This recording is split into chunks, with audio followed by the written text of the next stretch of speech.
निबंध लिख रहे हो? लिखना शुरू किया? अच्छा अच्छा, वो भारत में रूपांतरण क्यों आवश्यक है, ये वाला टॉपिक था। हाँ हाँ, लेकिन रूपांतरण और परिवर्तन में अंतर है। Change does not mean always transformation. Change तो बहुत सिंपल सा भी हो सकता है, एक्सटर्नल हो सकता है, रिफॉर्म हो सकता है। सुधार कर देंगे तो उसमें भी परिवर्तन है, नहीं? जैसे जैसे कल उदाहरण दिया था ना कि आ, हमने आर्थिक सुधार जब शुरू किया तो हमने लाइसेंस सिस्टम खत्म कर दिया, मान लें, तो औद्योगिक ढांचे में परिवर्तन हो गया। नहीं, वो ट्रांसफॉर्मेशन तो है नहीं। ट्रांसफॉर्मेशन तब तक नहीं होगा जब तक कि इंटरनल चेंज नहीं हो। जैसे कृषि आधारित अर्थव्यवस्था से उद्योग आधारित अर्थव्यवस्था बनाना है, यह ट्रांसफॉर्मेशन है। न कि कृषि में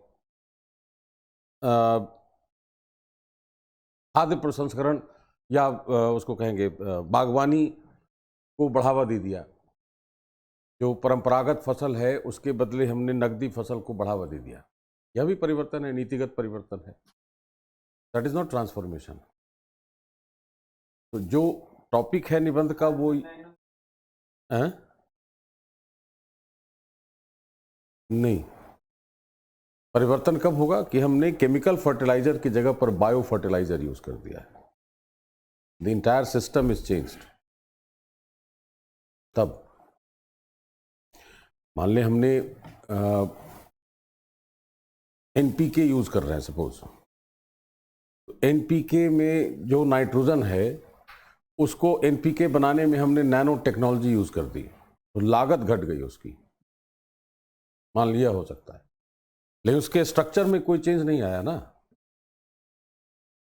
स्ट्रक्चर में तो चेंज तब आएगा जब हमने नेचुरल फार्मिंग को प्रोत्साहित कर दिया इस ट्रेडिशनल फार्मिंग से। और बायो फर्टिलाइजर्स, या तो बायो फर्टिलाइजर यूज करें या नेचुरल फार्मिंग है तो कोई चीज यूज नहीं करेंगे, वो रूपांतरण होगा। हाँ हाँ हाँ, वो रूपांतरण होगा। जैसे हमने लिखा तो है कि कृषि आधारित से उद्योग आधारित, एक जो सहकारी संघवाद है भारत का, उसके बदले हम सहकारी और प्रतिस्पर्धी संघवाद लाना चाह रहे हैं। कॉम्पिटिटिव फेडरलिज्म भारत में था नहीं, राज्यों के बीच प्रतिस्पर्धा नहीं होती थी, है ना? तो अब प्रतिस्पर्धा होगी, उसमें नवाचार होगा। अगर कोई मान लिया डेवलप्ड स्टेट है, सपोज गोवा, सिक्किम, तमिलनाडु, कर्नाटक, केरल, महाराष्ट्र, गुजरात, ये सब विकसित राज्य हैं।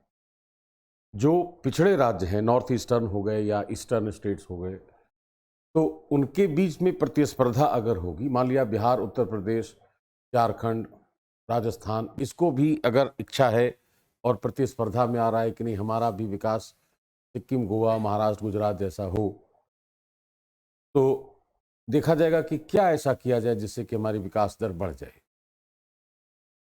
ठीक? तो मान लिया राजस्थान तो सी ट्रेड नहीं कर सकता, समुद्री व्यापार नहीं कर सकता।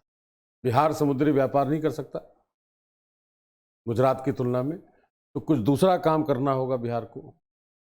अगर उस काम को करना है तो वहां पर इनोवेशन की जरूरत होगी। इनोवेशन करेंगे तो भी ट्रांसफॉर्मेशन हो गया।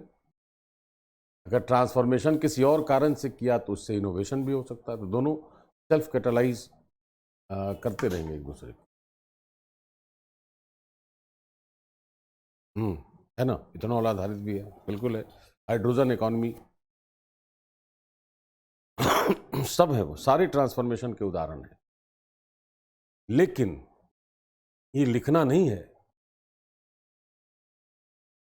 ये जीएस का आंसर नहीं है। अगर यही प्रश्न जीएस में पूछ दिया जाए कि भारत में रूपांतरण क्यों आवश्यक है, चर्चा कीजिए, उत्तर टोटली बदल गया। वहां पर फैक्ट्स देना पड़ेगा जो वो अभी कोट कर रहे हैं। हाइड्रोजन इकोनॉमी है या इथेनॉल है या एनर्जी ट्रांजिशन है, जीरो कार्बन एनर्जी, है ना, जीरो कार्बन इकोनॉमी बनानी है 2070 तक। वहाँ पर फैक्ट्स एंड फिगर्स, सौर ऊर्जा में क्या है, उसमें क्या है, वो लिखने की ज़रूरत है। निबंध में तो फैक्ट्स लिखना ही नहीं। अब तो 300-400 वर्ड जो भी लिखवा है उसमें कहाँ कोई तथ्य है कोई तथ्य? केवल थॉट है उसके पीछे। तो ये ध्यान रखना है, ऐसे इज नॉट जीएस। ऐसे पर जिसकी पकड़ होगी उसका जीएस अच्छा होगा। जीएस पर जिसकी पकड़ है उसका निबंध अच्छा हो, ये अनिवार्य नहीं है। क्योंकि अगर थॉट्स समझ में आता है किसी इशू का तो फैक्ट्स अपने आप आ जाएंगे। लेकिन अगर फैक्ट्स हमारे पास रटा हुआ है, कोई आवश्यक नहीं कि उसका विचार भी, उसका दार्शनिक पक्ष भी हम उतना ही बेहतर समझ के लिख सकें। अगर निबंध लिखने आ गया जिस दिन, उस दिन से जीएस पर पूरी पकड़ बन जाएगी। ये हो जाएगा कि मुझसे अब रूपांतरण से जो पूछा जाए, जिस तरह का प्रश्न, I am ready to write. ये एडवांटेज है इसे, है ना। तो जीएस का तो आंसर ही बिल्कुल दूसरा हो जाएगा। और अभी चूंकि बिहार में नया नया इंट्रोड्यूस हुआ है ना यह, तो अभी जो कमीशन है या जो एग्जामिनर्स होंगे वो बहुत सतर्क रहेंगे कि अगर कुछ ऐसा नहीं हो जाए कि बदनामी हो जाए, या कुछ ऐसा हो गया कि मार्क्स की खास आधार पर दे दिया गया, ऐसे ही बदनाम है कमीशन। कभी क्वेश्चन लीक आउट हो जा रहा है, तो कभी क्वेश्चन गलत हो जा रहा है, तो कभी कुछ हो जा रहा है, ऐसे ही बदनाम है ना। उसमें अभी बहुत सतर्कता रखी जाएगी अभी, तो बहुत कॉशसली उसका टेस्ट होगा। हाँ, 69th जिसको देना है उसके लिए एडवांटेज एक ये है कि you will have a paper before your exam. 68वीं मेंस का जब पेपर आ जाएगा तो एक आइडिया मिल जाएगा क्लियर कट कि किस तरह के टॉपिक पूछ रहा है कमीशन। उसी में से थोड़ा बहुत हेर फेर होगा ना। अभी तक तो वो पैटर्न है जो उन्होंने हिंट किया है केवल, लेकिन अब जब एक्चुअल क्वेश्चन पेपर हमारे सामने आ जाएगा तो उससे चीज़ समझ में आ जाएगी कि किस तरह के टॉपिक्स हमसे पूछे जा सकते हैं भविष्य में, है ना। लेकिन फैक्ट्स वाले टॉपिक तो नहीं लिखे जाने चाहिए। फैक्ट्स वाला टॉपिक होगा भी नहीं, फैक्चुअल टॉपिक होगा भी नहीं निबंध में। धीरे धीरे धीरे धीरे उसको रिप्लेस करते जा रहे हैं सारे कमीशन। यूपीएससी ने तो कर ही दिया रिप्लेस। यूपीएससी में फैक्ट वाला टॉपिक ही नहीं आता, सारे एब्स्ट्रैक्ट टॉपिक।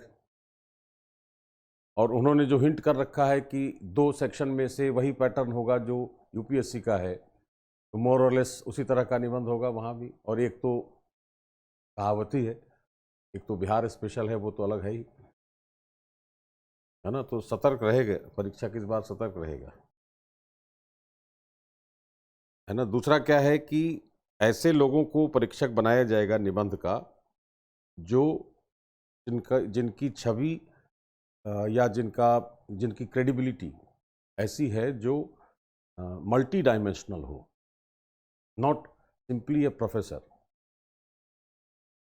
कोई भी प्रोफेसर नहीं होगा ऐसे का एग्जामिनर।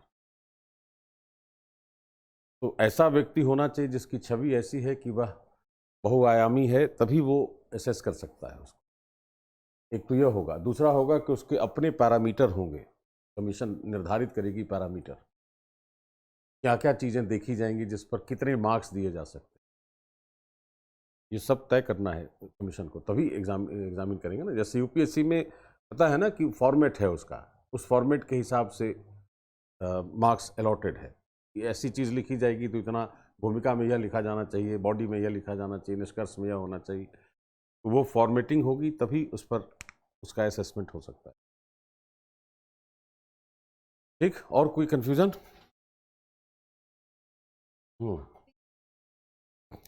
फेबियन वर्ड आता है, एक सोसाइटी, एक संस्था है, ब्रिटिश फेबियन सोसाइटी, है ना।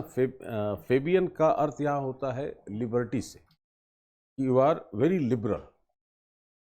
लिबरल हैं तो हम अतिवादी अपने विचार में नहीं हो, रेडिकल नहीं होंगे। रेडिकल कहने का मतलब होता है कि मैं अपने विचार के प्रति इतना संवेदनशील हूं कि मैं उससे अलग हट ही नहीं सकता। ये होता है अतिवाद किसी भी फील्ड में, कि अगर मैं समाजवादी विचार है मेरा, तो मैं किसी भी कीमत पर समाजवाद से अलग नहीं हट सकता, चाहे उसके लिए मुझे मारपीट क्यों नहीं करनी पड़ जाए। उसको कहते हैं रेडिकल थॉट, है ना। बिल्कुल है ना। लिबरल है, वो यह चाहता है कि समाजवाद जैसे मार्क्स लाना चाहता है समाजवाद, तो marks wants a revolution. Marks की विचारधारा तो क्रांति को जन्म देती है। फेबियन सोशलिज्म वांट्स इन ग्रेजुअलिस्ट मैनर, एक विचारधारा है क्रमिकवाद, ग्रेजुअलिज्म, धीरे धीरे कार्य होना चाहिए। तो Fabian socialism wants socialist society slowly and gradually, not by revolution. क्रांति से समाजवाद नहीं चाहिए। तो क्रांति तब नहीं होगी जब हमारे विचार उदारवादी होंगे। अतिवाद होगा तभी तो क्रांति होगी। तो ये अतिवाद में विश्वास नहीं करता। इसी आइडियोलॉजी को, लिबरल आइडियोलॉजी को ब्रिटिश फेबियन सोसाइटी ने प्रमोट किया है अपने स्थापना के समय से। तो वहां से उसको सोशलिज्म का कॉन्टेक्स्ट दे दें तो उसमें आ जाएगा फेबियन सोशलिज्म।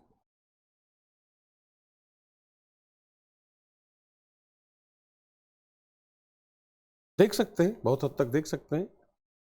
आदर्शवाद क्या है ना, आदर्शवाद कई बार हमें ऐसा लगता है कि आदर्शवाद से हम कोई लक्ष्य प्राप्त नहीं कर सकते, ऐसा महसूस होता है किसी भी जगह। लेकिन आदर्श कहने का मतलब है कि वह सिद्धांत है और बिना सिद्धांत के हम काम कर नहीं सकते। ऐसा नहीं है कि आदर्शवाद बिल्कुल रिजेक्ट कर देने वाली विचारधारा है कि नहीं, ये तो हो ही नहीं सकता। ऐसा नहीं है। जब तक वो सिद्धांत मेरे सामने नहीं रहेगा तब तक मुझे व्यवहार को कैसे मैं दिशा दूंगा। कल हम लोग एक बात कर रहे थे, कोटेशन मैंने कहा था कल ना, कि practice without theory is blind. बिना सिद्धांत के व्यवहार अंधा होता है। क्यों? क्योंकि कोई दिशा नहीं है उसके पास। कुछ भी जब मन में आएगा वो करने लगेंगे, कोई वो दिशाहीन हो गया। तो जो थ्योरी है वही आदर्श है कि समाज में हर व्यक्ति को न्याय मिलना चाहिए। अब आज अगर कहे कि मैं न्याय के लिए काम कर रहा हूं, मान लिया बाहर में 10 लोगों को कहे तो 9 आदमी हंसेगा कि पागल हो गया व्यक्ति, आज के समाज में न्याय कहाँ उपलब्ध है, ऐसी ऐसी समस्या है, ये चीज़ें। तो कहा जाएगा कि नहीं, ये निबंध लिखने के लिए बहुत अच्छा है, बहुत आदर्शवादी विचार है आपका, इसका व्यवहारिक पक्ष नहीं है। आमतौर पर हम ऐसा महसूस करते हैं, लेकिन ऐसा है नहीं। बिना आदर्श के, बिना थ्योरीज के, बिना सिद्धांतों के हम प्रैक्टिस किस चीज़ की करेंगे? थ्योरी की ही तो प्रैक्टिस करेंगे ना, नहीं? तो और वो जो सिद्धांत है वो व्यवहार से ही निकाला गया है। जिस विचारक ने वो सिद्धांत, जैसे मान लिया Charles Fourier, Fourier is utopian socialist, है ना, नाम लिखा है ना फूरियर का। तो यूटोपियन सोशलिस्ट हैं अगर, तो फूरियर ने अपने जीवन काल में जो अनुभव किया होगा वहीं से उन्होंने सिद्धांत निकाला ना।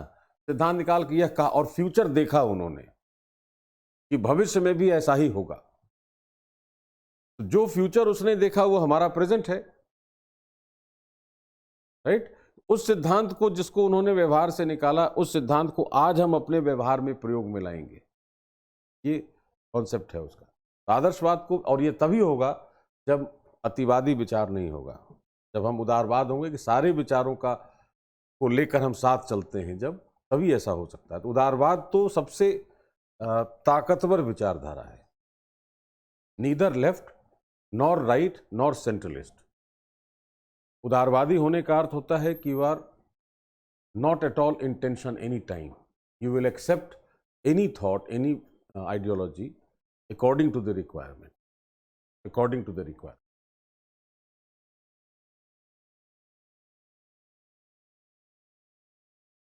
नव उदारवाद तो एक खास परिस्थिति जन्य हो गया। उदारवाद जब अनियंत्रित हो जाएगा तो समस्या करेगा। तो नव उदारवाद उसी अनियंत्रण को रोकने वाली चीज है। नव उदारवाद यह कह रहा है कि हमें उदारवादी होना चाहिए, लेकिन अपनी रक्षा करते हुए। I should not be exposed to 100% exposure नहीं होना चाहिए। जैसे मार्केट को अगर हम खुली छूट दे दें, कोई नियंत्रण नहीं रखें, तो समस्या बढ़ जाएगी। थोड़ा सा नियंत्रण होना चाहिए उदारवाद। ये नव उदारवाद है कि पहले वाला जो दौर उदारवाद का था उसमें हमने 100% फ्रीडम दे रखी। हमारा पहला क्लास है ये। निबंध कभी लिखा है ऐसे? ठीक है। तो उदारवाद ऐसी विचारधारा हो गई जो कहीं भी फिट कर जा सकती, that is the uniqueness. Francis Fukuyama ने लिखा है ना यह कि ये end of history and the last man, उस पुस्तक में उन्होंने यह लिखा है कि the world is heading towards liberalism and the last man of the world will become ultimately liberal. अंतिम व्यक्ति जो विश्व का होगा वह भी उदारवादी हो जाएगा, क्योंकि विश्व उसी दिशा में आगे बढ़ रहा है। क्योंकि बिना उदारवाद के हम न तो अब संबंध बनाए रख सकते हैं और न संबंध को आगे चला सकते हैं। अगर विचारधारा में टकराव हो जाएगा तो संबंध टूट जाएगा। आज का दौर ऐसा है कि अकेला व्यक्ति कार्य नहीं कर सकता, क्योंकि बहुत सारी चीजें एक साथ होकर काम कर रही हैं। यानी you have to have team. Team तभी बनेगा ना जब विचारधाराओं में संघर्ष नहीं हो। उसका सबसे अच्छा तरीका क्या है कि सारे लोग अगर उदारवादी हैं तो कभी विचारधारा में संघर्ष नहीं होगा, समस्याएं धीरे धीरे कम होती जाएंगी। हम उसी दौर से गुजर रहे हैं अभी। ठीक है, महिला वाला जो मुद्दा है जो हम लोगों ने छोड़ दिया था सामाजिक वाले में, जो पहले की क्लासेस हैं वो तो मिल जाएंगे, अवेलेबल हैं, वो दिक्कत नहीं है, रिकॉर्डिंग तो है ही। वह सोशल इश्यूज हम लोगों ने किया है कुछ क्लासेस, लेकिन उसमें विमेन इशूज छूट गया था। आज हम लोग महिला संबंधी मुद्दों पर ही बात करेंगे, आज कल 2 दिन, एक दिन में तो नहीं होगा। इट्स अ ह्यूज टॉपिक, बहुत सारे विषय हैं उसमें महिलाओं से संबंधित। लेकिन आज हम लोग बात करेंगे फेमिनिज्म पर, नारीवाद, उसके पीछे का जो विचार है, वहीं से उभर कर आएगी बातें जो जेंडर इनइक्वालिटी है या क्राइम अगेंस्ट वुमेन है या अन्य जितनी भी तरह की समस्याएं वहीं से निकली। तो नारीवाद से शुरुआत करेंगे, है ना। महिला संबंधी मुद्दे अगर पढ़ने हैं तो सबसे पहली बात यह आती है, यहां ध्यान यह रखना है, फैक्ट्स फिगर्स कोट नहीं करना है निबंध में, है ना। तो जैसे यह कहा जाए कि स्टेटमेंट में दे रहा हूं कि men and women born are equal, ये कितना सही कितना गलत। All men and women born are equal, जन्म लेने वाले सभी पुरुष और स्त्री समान हैं। यह वाक्य कितना सही कितना गलत? सही है 100%, या कोई फॉल्ट है इसमें? All men and women born are equal, जन्म लेने वाले सभी पुरुष और स्त्री एक समान है।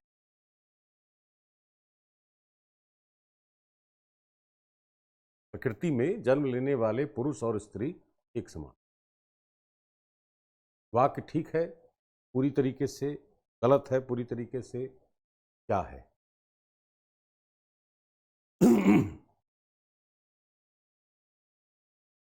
हाँ, नहीं, मैं समाज की बात ही नहीं कर रहा, मैं प्रकृति की बात कर रहा हूं। प्रकृति की बात, समाज में तो विभेद है, वो तो अलग की बात है। मैं प्रकृति की बात कर रहा हूं कि men and women born in the nature are equal. सही है स्टेटमेंट? सोच के बताना है, जल्दी नहीं है कोई।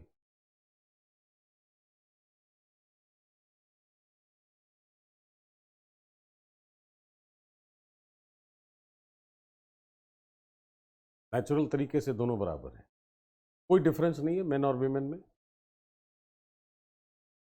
है ना। सेक्स का डिफरेंस है ना, कहां समान हुए फिर?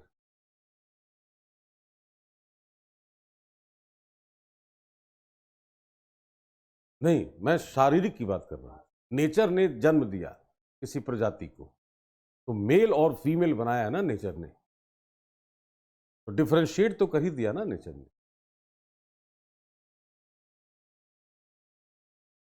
डिस्क्रिमिनेशन नहीं है नेचर, नेचर डिस्क्रिमिनेट नहीं करती, विभेद नहीं करती प्रकृति, भिन्नता तो करती ही है ना। नहीं, विभेद हम समाज में करते हैं, तो महिला हमसे कमजोर है, वॉटेवर, नेचर वो नहीं करती। अगर रिसोर्स प्रकृति में जो संसाधन है वो महिला हो या पुरुष हो सबके लिए समान रूप से उपलब्ध है। या नदी का जल है तो प्रकृति तो विभेद नहीं करती कि नहीं महिलाओं का नदी के पास जाना वर्जित है। तो nature does not discriminate, but nature definitely differentiates into mail and female. Men and women are not the natural words, they are social words. पुरुष और स्त्री सामाजिक शब्द हैं, नर और मादा प्राकृतिक है ना, male and female in all species, right. इसका मतलब है कि यह जो वाक्य है कि all men and women born are equal is a philosophical statement, right. It doesn't have 100% truth, because there is a difference, biological difference है उसमें। उस बायोलॉजिकल डिफरेंस के कारण जब हमने उस डिफरेंस को समाज में लाया तो हमने उस डिफरेंस को डिस्क्रिमिनेशन में बदल दिया। समझ में आया मैंने क्या कहा? कि नेचर ने तो डिफरेंशिएट नहीं किया, डिस्क्रिमिनेट नहीं किया था, नेचर ने डिफरेंशिएट किया था, डिफरेंस किया था दोनों के बीच। और हमने जब उस पर गौर किया कि there is a difference, biological difference, उस डिफरेंस को समाज में लाकर हमने उसको डिस्क्रिमिनेशन में तब्दील कर दिया, उस भिन्नता को हमने विभेद बना दिया, राइट। तो कहा जाएगा कि men and women are the social construct of biological difference. पुरुष और महिला का जो जो शब्दावली है वह जैविक भिन्नता का सामाजिक प्रतिरूप है। वह आया समझ में? थोड़ा बहुत भी क्या कहा मैंने? नहीं आया? उस डिफरेंस को हमने जब समाज में देखा तो हमने अपने हिसाब से उसको डिस्क्रिमिनेशन में बदल दिया। क्यों बदला? क्यों ऐसा हुआ? तो कोई दार्शनिक विचार नहीं है ऐसा, लेकिन एक ऐसा कहा जाएगा कि over the period, through the ages, कालांतर में कुछ बातें अवश्य विकसित हुई होंगी। जब मानव सेटल हो रहा था और जब धीरे धीरे समाज का निर्माण हो रहा था, पहले तो मानव क्या था? Was a wanderer. लेकिन जब सेटलमेंट शुरू हुआ मनुष्य का, विश्व, भारत की बात नहीं कर रहा हूं मैं, विश्व स्तर पर जब मानव का सेटलमेंट हुआ, धीरे धीरे सोसाइटी फॉर्म हुई, राइट। उसके बाद परिवार बने, धीरे धीरे स्ट्रक्चर बना ना उसका। उस पूरे अवधि में कुछ बातें हमारे सामने ऐसी आई जिनके आधार पर हम वह निष्कर्ष तक पहुंच सकते हैं। उस निष्कर्ष पर आज जो स्थिति है उसको देखेंगे तो ऐसा लगेगा कि पहले ऐसा जरूर हुआ होगा। जैसे man and nature, men and women, mind and body, तीन युग्म है, ठीक। मस्तिष्क और शरीर में ज्यादा महत्वपूर्ण कौन? मस्तिष्क, ठीक। मानव और प्रकृति में ज्यादा महत्वपूर्ण कौन? नेचर। होना चाहिए, हमारी समझ होनी चाहिए वैसी, लेकिन हमने समझा उल्टा कि man is more important than nature. Why? क्यों समझा उल्टा? कि nature is not an organization. Nature तो चारों तरफ संसाधन है, जल मंडल, स्थल मंडल, वायुमंडल, कोई एक संगठन तो है नहीं।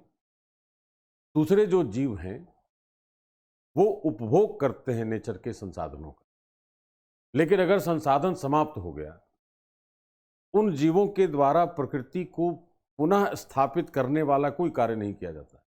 ये कार्य कौन करता है? मानव। रिसाइकिल करें या जो भी करे, दोहन भी करता है मानव, लेकिन उसका सृजन भी करता है, संसाधन बनाता भी तो है। तो मानव ने यह महसूस किया कि यह ह्यूमन स्पीसीज ही एक ऐसी प्रजाति है जो प्रकृति की रक्षा कर सकती है, बाकी प्रजातियां नहीं कर सकती। तो जो रक्षा करने वाला होगा वो ज्यादा महत्वपूर्ण होगा। तो हमने यह मान लिया कि man is more important than nature, ठीक। जब तीन में से दो ऐसे युग्म हैं जिनमें से दो में से पहला जो टर्म है वह ज्यादा इंपॉर्टेंट है, तो हमने यह मान लिया कि men are more important than women. आया समझ में? नहीं आया? जिस समय हमने माना कि मानव प्रकृति से ज्यादा महत्वपूर्ण है, तो प्रकृति के विनाश की बुनियाद रख दी गई। आया समझ? वहीं से नेचर का डिग्रेडेशन होने लगा। जिस दिन से हमने यह माना कि men are more important than women, तो एक्सप्लॉयटेशन ऑफ विमेन स्टार्टेड। आया समझ में? इसमें एक्सप्लॉयटेशन इसलिए नहीं हो सका कि दोनों साथ साथ चलने वाली चीजें हैं। मानते हैं कि मस्तिष्क ज्यादा महत्वपूर्ण है शरीर से, लेकिन हमने शरीर का एक्सप्लॉयटेशन नहीं किया। लेकिन इसके बावजूद हमारी कोशिश होती है कि दिमाग कम से कम खराब नहीं रहे, भले शरीर बीमार हो जाए। यही है ना? तो हमने वरीयता इसको भी दी है, इसका शोषण भले नहीं किया हो, लेकिन जब हमने इन दोनों को महत्वपूर्ण माना है तो हमने प्रकृति का भी दोहन किया है और महिलाओं का भी शोषण किया। क्या इसे क्या समझ में आया? हाँ? जैसे कोई पूछे कि महिलाओं का एक्सप्लॉयटेशन कब आरंभ हुआ, कोई तिथि तो होगी नहीं। विश्व स्तर पर महिलाओं की समस्याओं की उत्पत्ति कब हुई, कब से विभेद होने लगा समाज में? क्या पहले दिन से विभेद था? तो ऐसा माना जा सकता है कि ऐसा विभेद रहा होगा। क्यों? क्योंकि हमने मान लिया कि पुरुष महिलाओं से ज्यादा महत्वपूर्ण। ठीक है? कुछ फिलॉसफी की चीजों को हमने गलत इंटरप्रेट कर लिया। जैसे दर्शन में पढ़ा जाता है पुरुष और प्रकृति। सुना है कभी? फिलॉसफी का एक कॉन्सेप्ट है पुरुष और प्रकृति। प्रकृति को मानते हैं जननी, तो nature is considered to be mother. और पुरुष को हमने मान लिया मेल, जबकि पुरुष का दर्शन में क्या महत्व है? पुरुषत्व, पौरुष कहते हैं उसको। उस पुरुष का मतलब वहां जेंडर नहीं है, लेकिन हमने उसको कह दिया जेंडर, कि पुरुष प्रकृति से ज्यादा महत्वपूर्ण है। और चूंकि वो मदर है तो शी इज अ फीमेल, तो female is less important than the male. ये हमने उसको गलत इंटरप्रेट कर लिया पुरुष और प्रकृति के दर्शन को। जबकि होना यह चाहिए था कि किसी महिला में भी तो पौरुष हो सकता है ना, काम करने की क्षमता। वही है ना हमारा पौरुष, निडर होकर काम करना। There are so many women who have shown their valour and capabilities. वो चाहे इतिहास में, विश्व इतिहास में पढ़े, चाहे भारत के इतिहास में पढ़े। मान लिया अगर हम रानी लक्ष्मीबाई का उदाहरण लें, तो क्या नहीं कहा जाएगा कि उनके पास पौरुष बहुत ज्यादा था?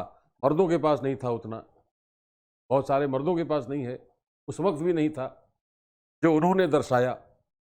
राइट? तो वहां पर पुरुष का अर्थ जेंडर नहीं था, लेकिन हमने उसको जेंडर का रूप देकर हमने उसको यह मान लिया कि men are more important than women. And then that initiated the exploitation of women in the world. क्या स्थिति समझ में आ रहा है? थोड़ा बहुत भी है? अच्छा, अब अगर हमने ऐसा मान लिया तो शोषण करना शुरू किया महिलाओं का और प्रकृति का। शोषण का क्या अर्थ? एक्सप्लॉयटेशन ऑफ समवन, किसी का भी शोषण करना। क्या क्या करेंगे जिसको कहा जाए कि यह शोषण हो रहा है?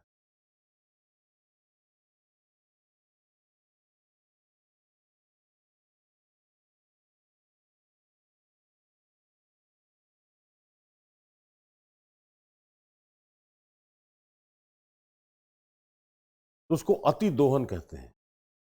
मैं अति दोहन नहीं पूछ रहा, मैं शोषण पूछ रहा हूं। I am overutilizing the resource, that's fine. But whether it is an exploitation, अगर किसी व्यक्ति का कोई शोषण कर रहा है मान ली, तो ऐसा कौन सा काम कर रहा होगा उसके विरुद्ध जिसको हम शोषण की संज्ञा? जैसे मान लिया मैंने कहा कि विभेद करने लगे हम, तो विभेदीकरण का क्या अर्थ है? भिन्नता तो समझ में आ रही है, बायोलॉजिकल डिफरेंस तो आ गया समझ में। विभेद का करने का क्या अर्थ होगा? मैंने किसी व्यक्ति के साथ विभेद किया, जातिगत आधार पर मान लें, धर्म के आधार पर, लिंग के आधार पर मैंने विभेद कर दिया। मैंने क्या किया उसके साथ? सामने वाला पूछेगा ना।